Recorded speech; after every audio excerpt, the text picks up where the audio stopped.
Band होती हैं, मतलब वो स्पायरली तो हो चुकी हैं लेकिन अब बैंड होंगी और इसी तरीके से फोल्ड होंगी, बैंड होकर फोल्ड होगी upon itself forming a globular shape. वो एक ग्लोबुलर शेप बनाएंगे और ग्लोबुलर शेप 3 डायमेंशनल होता है। ग्लोबुलर शेप 3 डायमेंशनल होता है तो इसीलिए वो इस तरीके का शेप बनाएंगे और इसी तरीके से क्या होगा कि सेकेंड स्ट्रक्चर जो है वो बैंड होकर फोल्ड होगी, ऐसे फोल्ड होगी और इसी फोल्डिंग से बनता है एक complex structure, more complex tertiary structure. It is maintained by, इसके अंदर मेंटेन रखने के लिए, इसको इसी शेप में मेंटेन रखने के लिए 3 टाइप्स ऑफ बॉन्ड्स इन्वॉल्व होती हैं, नेमली आयनिक, हाइड्रोजन एंड डाइसल्फाइड। यहाँ पे इसको मेंटेन रखने के लिए disulphide, hydrogen and ionic bond का रोल होता है जो इसी को इसी शेप में रखने की मदद करता है। इसका एग्जांपल है लाइसोजाइम, एक एंजाइम है जो हमारे अंदर एक फंक्शनल एंजाइम है।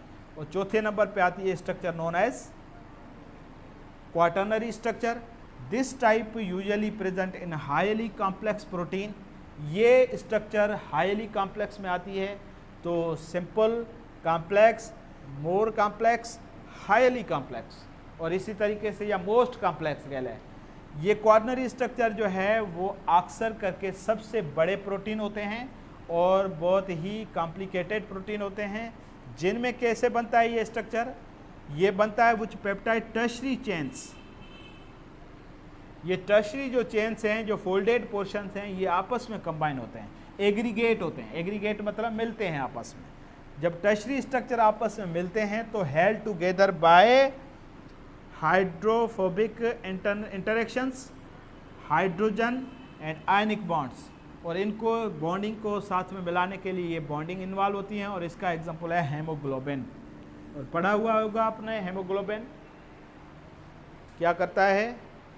वैसे इनका काम सबका पता है, इंसुलिन का काम पता है, हेयर और वेब एंजाइम, हेमोग्लोबिन, इनका काम आपको पता है। ये स्ट्रक्चर्स हैं, आप देख सकते हैं यहाँ पे। ये देखो प्राइमरी स्ट्रक्चर है और इसमें आप अमाइनो एसिड की लीनियर अरेंजमेंट देख रहे हैं। अमाइनो एसिड की लीनियर अरेंजमेंट और इसके बीच में सिर्फ पेप्टाइड बॉन्ड पाई जाती है, प्राइमरी स्ट्रक्चर। सेकेंड स्ट्रक्चर में अगर हम देखते हैं तो सेकेंड स्ट्रक्चर में ये स्पायरली अरेंज हो गई है। ये स्पायरली अरेंज तो हो रही है लेकिन इसके अंदर थोड़ा सा फोकस करेंगे तो ये प्राइमरी स्ट्रक्चर है। तो प्राइमरी स्ट्रक्चर से सेकेंड स्ट्रक्चर बनी और इसी तरीके से सेकेंड स्ट्रक्चर जब फोल्ड होती है, 3 डायमेंशनल स्ट्रक्चर बनाती है तो टर्शरी बनती है और टर्शरी के अंदर ये स्ट्रक्चर आती है।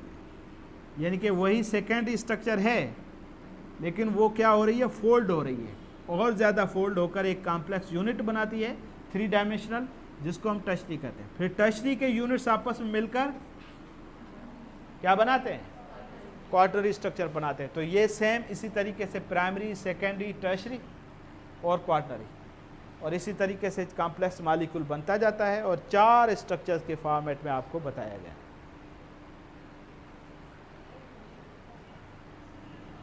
बाकी इंसुलिन स्ट्रक्चर है, हेमोग्लोबिन है और इसके अलावा इसके टाइप फंक्शन नेक्स्ट क्लास में पढ़ेंगे। उम्मीद है यहाँ तक समझ में आ गया, क्लियर है। Thank you very much.